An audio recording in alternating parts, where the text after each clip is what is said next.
एक सुनसान पहाड़ी गांव में अचानक कुछ अजीब घटनाएं होने लगी थी। जानवर गायब होने लगे, कुएं का पानी लाल दिखने लगा और रात में जंगल से सांपों की फुफकार सुनाई देती। गांव वालों को याद आया कि कई साल पहले उन्होंने एक निर्दोष सपेरा और उसकी पत्नी को काले जादू का इल्जाम लगाकर मार डाला था, लेकिन कोई नहीं जानता था कि वो महिला एक इच्छाधारी नागिन थी और अब वो वापस आ चुकी थी बदला लेने। गांव की चौपाल के पास एक सुंदर युवती दिखाई देती, इसकी आंखें चमकती थीं और जुबान दो भागों में बंटी होती। लोग उसे नागिन रत्ना के नाम से जानने लगे। एक रात गांव का लाला रमेश अकेले जंगल से गुजर रहा था। तभी एक सुंदर लड़की उसकी राह में आई और मुस्कुराते हुए बोली, लाला जी, मुझे पहचानो, तुमने मेरी आत्मा को रुलाया था। अगली सुबह उसका शरीर जले हुए हालत में गांव के मंदिर के बाहर पड़ा मिला। गांव की पंडिताइन ने कहा, ये कोई साधारण आत्मा नहीं, ये इच्छाधारी नागिन का कोप जिसने नाग मणि की रक्षा करने वाले नागों को मारा, अब उसी का विनाश तय है। अब गांव वालों की नींद उड़ गई। गांव में रात का सन्नाटा छाया हुआ था। हर कोई डरा और सहमा हुआ था, क्योंकि लोगों ने देखा था कि नागिन ने अब तक 2 लोगों को मार डाला, जिन्होंने बचे थे केवल 2 लोग, गांव का सरपंच और एक पुराना तांत्रिक जो उस साजिश का आखिरी गवाह था। नागिन रात को मंदिर के पीछे पुराने पीपल के पेड़ से निकली। उसकी आंखें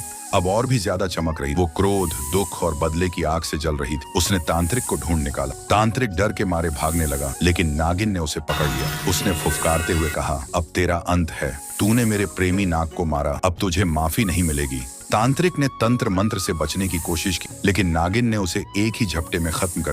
अब बचा था सरपंच। वह गांव के मंदिर में शरण लिए बैठ। वह रोते हुए बोला, मुझे माफ कर दो नागिन, मुझसे गलती हो गई। नागिन ने कुछ पल सोचा, तभी मंदिर की घंटियां बजने लगी और वहां गांव के बच्चे और महिलाएं आ। वे बोले, नागिन दीदी, हमें माफ कर दो, हमें कुछ नहीं पता, ये गांव अब तुम्हारा है, तुम चाहो तो यहीं रहो। नागिन की आंखों में आंसू आ गए। उसने गांव वालों की सच्चाई और मासूमियत देख ली थी।